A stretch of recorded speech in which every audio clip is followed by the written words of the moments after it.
child? What brings you out into these depths of the forest? It has been a while since I last saw a human in this area. You must have been walking for a long time to get this far. Oh? Be not afraid, my child. I mean no harm. I will, however, protect both the forest and myself if I have to. But you do not seem like much of a threat. Let us keep it this way. These woods are sacred, after all. I'd rather keep them pure if I can. You surely understand. Good. Very good. Are you cold, my child? You look as though you are shaking.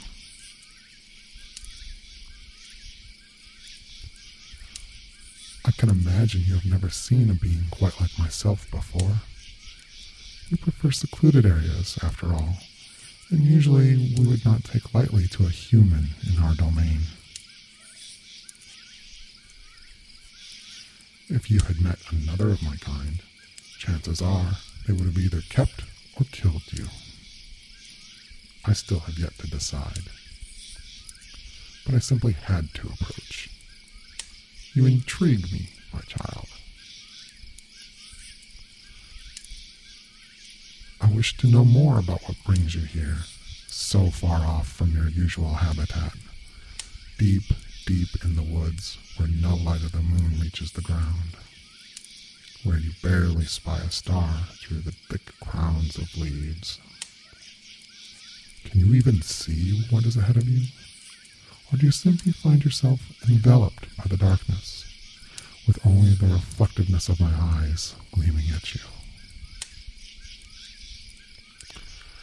Tell me, my child, tell me what it is you are hoping to find.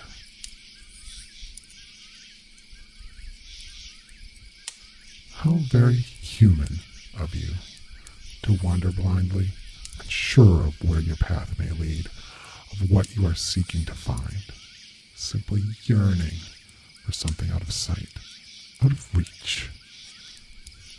Perhaps my appearance has stunned you, leaving you unable to use your voice. I must simply assume you do not act so rudely on purpose, my child. After all, you are trespassing. A mere guest in my domain, a frail little human whom I can do with as I please. Be careful not to outstay your welcome, my child.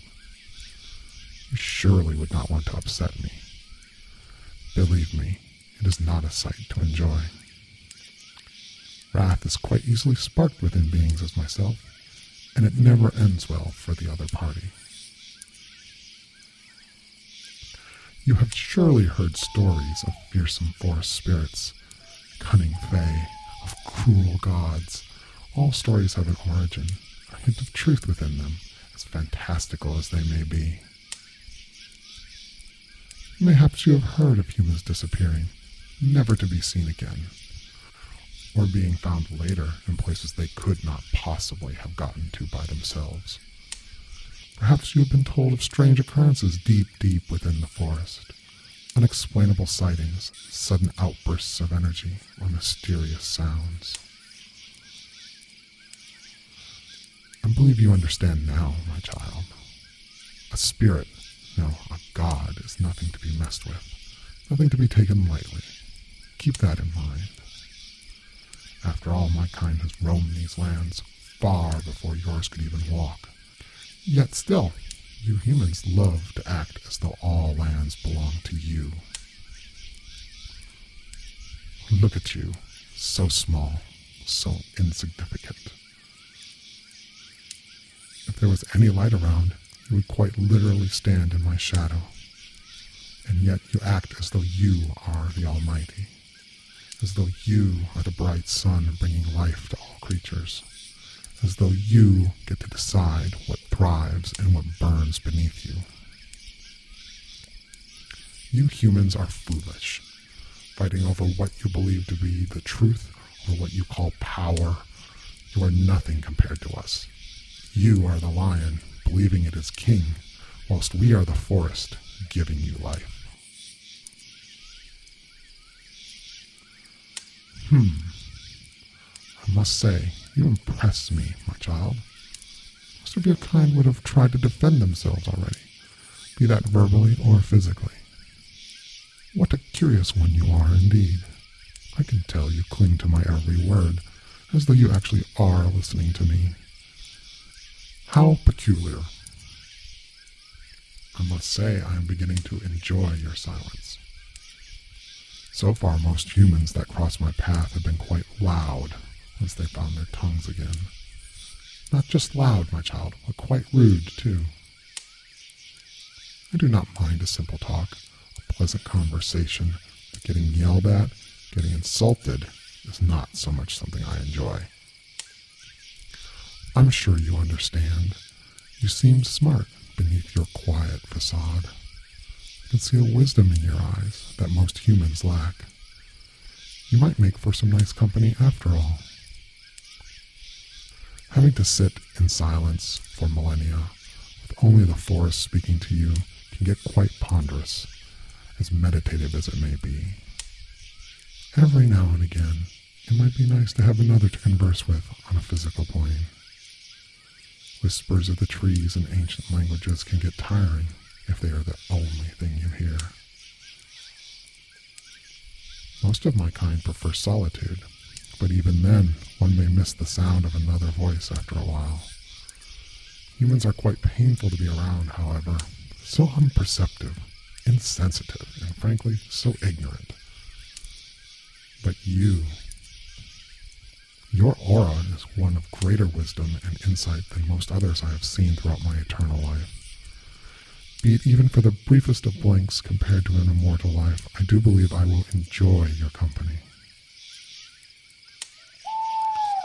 I would ask you if you were willing to stay, but you do not have much say in this matter.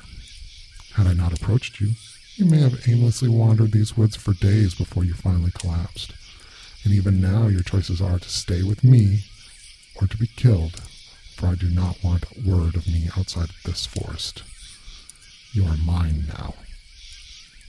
But I promise I will take good care of you. Come now, my child. I shall find you some shelter and a comfortable place to rest. From what I remember, humans are mostly diurnal and prefer to sleep during nighttime. You look quite exhausted, too. I can get you a nice meal to satisfy your hunger before I lay you to rest. The forest offers quite a lot of rich sources of nutrition. Surely I will be able to prepare you an appetizing dinner.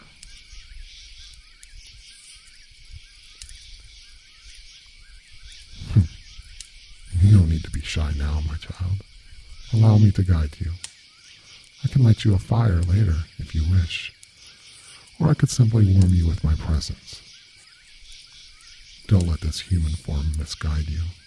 I am a being of energy, after all.